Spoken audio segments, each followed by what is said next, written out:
Selamat datang di Ermo TV.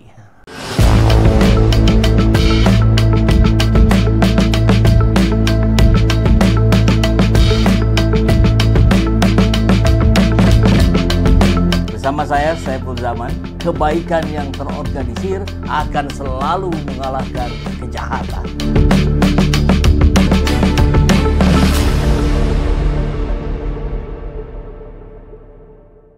Bukan soal dendam masa lalu, tapi kan kita dendam kepada kejahatan masa lalu, ya itu harus dihukum. Kemudian setelah itu ya terserah presiden lah mau memaafkan atau mau apa, tetapi hukum itu tetap harus ditegakkan.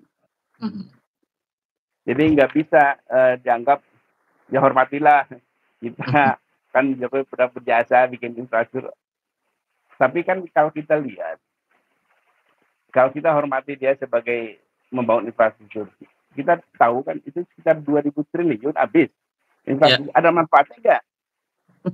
Kalau manfaatnya besar sih nggak ada masalah, kita kemudian berterima kasih. Kayak contoh misalnya Belanda dulu meninggalkan jalan 1.000 km ya, Anyer Panalukan itu kan infrastruktur.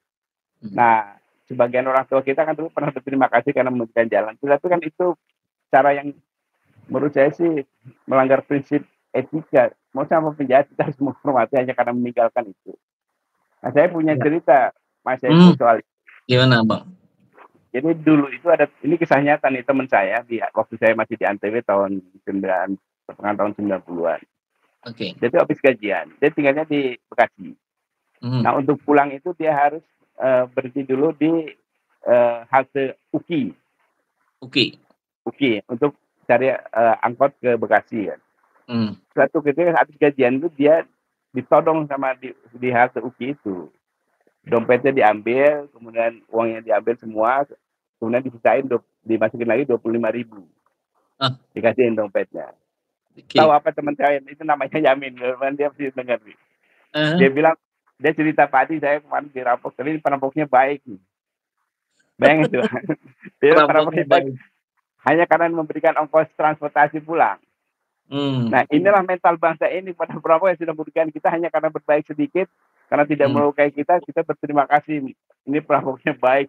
Ini kan ya apa sih, idiot lah. Padahal kezalimannya luar biasa gitu ya. Luar biasa. Nah, itu juga terjadi itu kalau menganggap bahwa kita harus berterima kasih kepada pemimpin yang lama. Kalau baiknya nggak ada apa-apa sih, Mas. Tapi kalau meninggalkan kejahatan dan meninggalkan risiko yang sampai hari ini. Jadi dampak kerusakan yang ditinggalkan oleh Joko Widodo ini tidak akan selesai sampai 20 tahun. Bayangkan, orang miskin 193 juta, 194 juta. Bagaimana mengentaskannya?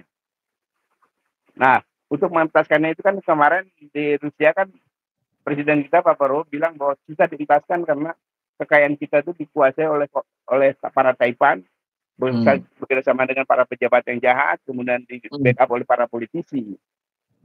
Mereka pegang kendali undang-undang segala macam itu. Sehingga kalau kita nggak bisa melewati batas kemiskinan itu karena kekayaan sudah mereka kuasai. Nah, bayangkan kalau tidak ada rule of law, hukum tidak ditegakkan, ya yang 100 orang yang para oligarki ini kan makin berkuasa. Contohnya, bagaimana oligarki makin kuat dan kita makin tidak bisa lawan. Yang sedang diperjuangkan oleh teman-teman di PIK 2 itu, itu kan secara terang-terangan melakukan pelanggaran. Presiden pernah memerintahkan untuk bongkar pagar laut, sebenarnya dibangun lagi. Berani dia maksudnya. Sinting kan. Iya. Terus bagaimana kita mau rakyat melakukan perlawanan kalau negara tidak membantu oleh rakyat, malah ikut membiarkan kekuasaan. Jadi kalau kita berhadapan dengan orang kaya, rakyat tidak akan pernah bisa menang. Karena mereka di backup oleh negara. Iya, Bang. Nah, tapi yang menarik adalah ketika kita melihat hukum baru kita dalam 1 dekade terakhir ini yang disebutkan no viral, no justice katanya. Jadi semakin masyarakat nge-tweet, posting dan seterusnya, maka dampaknya itu semakin besar. Apakah itu juga berlaku untuk pengadilan untuk Jokowi ini? Kalau tidak ada misalkan, oh ya karena dorongan rakyatnya kurang kurang nggak terlalu kuat misalkan. Apakah begitu, Bang? Nah, ini kan pandangan yang sikap yang salah dari para penegak hukum ya. Kalau tidak viral dia Hmm. tidak mau turun tangan. Karena kalau viral kan dia merasa malu tuh. Ya. Padahal dampaknya sedikit kecil nih. Hanya misalnya orang yang arogan di jalan itu kan tidak berdampak. Nah, mereka ini kan hanya memikirkan dirinya aja. Kalau tidak ditindak nanti korsu malu nih. Akhirnya dilakukan Ya. tindakan. Tidak pernah berpikir bahwa ini untuk rakyat. Bahwa Ah. kalau hal itu dilakukan akan membuat jerah yang lain. Nah, maksudnya kan kenapa bolak-balik saya bilang hukum itu tampak tegas kalau bisa menghukum orang kuat yang melanggar pas undang-undang. Orang yang kecil-kecil yang dihukum tidak akan berdampak. Nah, ini penting karena terutama untuk kasus Joko Widodo ini.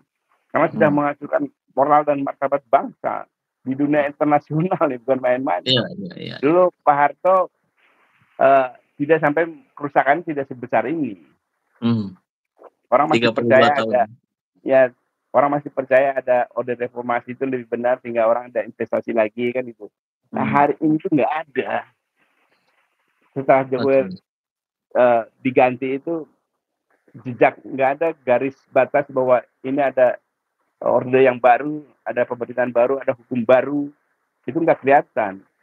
Padahal di seluruh dunia ini kalau ada pergantian kekuasaan itu berarti ada hukum baru. Selalu itu. Nah, memang bisa ada kesan kita dendam kepada pemerintah masa lalu. Menurut saya sih ini harus dibudayakan bagus juga. Jadi kalau misalnya Bang Saiful saya gantikan, saya cari korek-korek nih kesalahan Bang Saiful, itu nggak ada masalah juga, nggak apa-apa juga. Sehingga nanti saya kan harus hati-hati nih. Nanti kalau aku sudah berkuasa nanti dikorek-korek juga. Nah, sehingga dengan demikian setiap penguasa itu sangat berhati-hati. Oke. Nah, baik, Bang. Nah, jadi, Bang, ini beberapa pertanyaan saya sebelumnya itu bagaimana jika Jokowi tidak diadili, bagaimana jika Jokowi tidak diadili. Nah, sekarang jika diadili, kemudian terbukti di pengadilan melakukan pelanggaran dan harus dihukum, ini berandai-andai aja barangkali Bang, kira-kira kalau di penjara itu di mana itu Bang paling tepat nih buat Pak Jokowi ini? Ada nggak memang gitu? dulu ada, kalau Sukamiskin dulu Soekarno pernah di penjara di Sukamiskin, tapi kan zaman Belanda sendiri. Betul. Nah, presiden yang lain kan kita belum pernah ada petinggi-petinggi. Nah, ada juga kita simbol Nusa Kambangan, kan ada yang paling keras itu. Nah, tapi menurut saya untuk Joko Widodo ini, saya punya tempat yang bagus, yang pas dari sisilah dari identitas, yaitu di Lapas Cebongan di Sleman. Lapas Cebongan. Cebongan. Itu di namanya di Sleman, Cebongan, Bang. Ya di daerah kawasan Yogyakarta, ini namanya Cebongan. Itu kalau lapas itu lembaga pemasyarakatan itu di desa Cebongan itu. Oh, nama daerah. Nah, sehingga waktu saya ingat itu, dulu ada kasus itu, ada kasus dengan desa Boleh Kopassus itu, jadi terkenal Cebongan ini. Kejadiannya bagus. Nah, saya teringat Cebongan ini kan Joko Widodo ini kan kebetulan juga dianggap Raja Cebong. Jadi saya berpikir Tuhan ini sudah menyiapkan tempatnya sebetulnya nih. Tinggal kita nih umat manusia ini melaksanakan yang sudah digariskan Tuhan apa enggak nih itu. Jadi Cebongan itu, jadi kan tepat nih. Jadi kita nggak usah pusing-pusing gimana penjara, tinggal dibenahin aja di situ. Tapi tempatnya kan udah pas nih. Jadi Joko Widodo karena diadili terbukti melakukan pelanggaran, kemudian divonis dihukum di penjara Cebongan. Orang sudah langsung ingat sih, ini Raja Cebong ada di situ. Itu Bang Saiful. Di Sleman, Bang ya.